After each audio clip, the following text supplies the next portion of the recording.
Olá, vim falar hoje sobre tabela FIPE. O que seria tabela FIPE, tá? O Instituto de Pesquisas Econômicas, ele faz um levantamento da média mensal do veículo do mês anterior, tá? Então, assim, por que existem oscilações em tabela FIPE? Por que as pessoas falam tanto de tabela FIPE, tá? Então, hoje, o que acontece? Se um carro vendeu mais no mês, ele sobe a tabela FIPE. Se no outro mês ele teve uma redução, automaticamente ele vai ter uma redução aí na questão da tabela FIPE, tá? As pessoas na hora de comprar o carro ou de vender sempre falam de tabela FIPE, tá? Então eu vou explicar aí pensando do lado de vendas de veículos, tá? Por que né, a gente tem grandes diferenças do valor anunciado para o valor de tabela FIPE. Então, por exemplo, a tabela FIPE, por exemplo, ela não traz para você a questão da quilometragem. Então aí me responde aí, depois pode deixar aqui embaixo nos comentários. Se você tiver um carro igual, idêntico, tá? Mesma cor, mesmo ano, os mesmos opcionais, tá? Um tiver 10 mil quilômetros e o outro tiver 100 mil quilômetros, por qual que você vai optar? Tá? Geralmente as pessoas optam pelo carro de menor quilometragem, certo? Então assim, você como cliente final compraria esse carro com 100 mil? Dentro do mesmo preço eu tô falando, tá? Agora, se tiver aí um valor muito reduzido, aí você pode considerar, se tiver as manutenções, tá? Isso daí é um item para a gente ver aí num próximo vídeo, numa próxima conversa, tá? Mas assim, o que ele não traz também, opcionais. Tem carros que saem de fábrica, né? Com todos os opcionais, não tem aí como acrescentar mais nada, mas por exemplo, tem os carros que tem teto solar. Então, o teto solar hoje no carro, dependendo do modelo, vai variar aí de 5, 7, 10 mil reais. Então, isso a FIPE não traz, né? Questão de opcionais, aí vamos pegar um carro que existe a opção dele básico, só com direção, só com ar ou com ar e direção, né? A tabela FIPE não vai contemplar isso daí.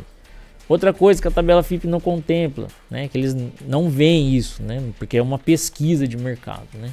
Se esse carro já teve uma batida, uma colisão grave, se esse carro é proveniente de leilão.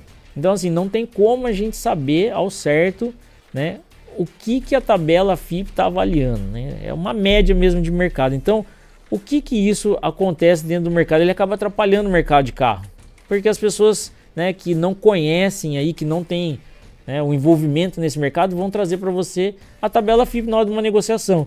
Mas a tabela FIPE aí nada mais é do que um catado, né, do mês anterior, para montar aí uma média para negociação. Então é média, pode ser para menos e pode ser para mais. Então por isso que assim, na hora de fazer uma negociação, né, a gente aí como consumidor vai querer olhar a tabela FIPE sim, mas quem está do outro lado ali vendendo, puxa um parâmetro pela tabela FIPE e aí, né, a gente chega a um número final, né, voltando aí às razões principais aí, que é a questão de quilometragem, danos que esse carro tem e possíveis gastos também, né? Porque um carro hoje aí usado, você pode de repente ter que trocar 4 pneus, né? E isso influencia um valor absurdo do carro. Então, se você for comprar um carro idêntico também aí, que você precise trocar 4 pneus, aí a tabela FIPE já foge totalmente, né? Então assim, são vários itens que a gente analisa antes de comprar um carro ou de vender um carro, tá? Então assim, nunca vai atrás só de preço, né? E nem só atrás de quilometragem. Então, a gente aí, por exemplo, voltando aqui pro lado da assessoria automotiva que a gente faz, tá? A gente analisa tudo isso para você. Você não precisa se preocupar na hora de adquirir um carro. E quando a gente vende um carro nosso, de nosso estoque, a gente também analisa esse fator antes, tá? Às vezes, quando o carro não condiz ali com o mercado, a gente tem que vender mais barato, né?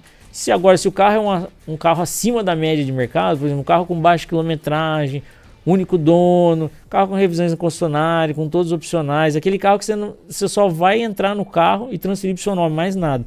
Esse carro aí tem um valor de mercado a mais, tá? Então aí, se você gostou desse vídeo, compartilha ele. Se você quiser entrar em contato conosco para saber mais informações, eu fico à disposição aí. Gente, isso é muito importante vocês entenderem. Tabela FIPE, de novo, preço médio de mercado, tá? Faz os comentários aqui no vídeo. Se você gostou, compartilha com o máximo de pessoas que você puder.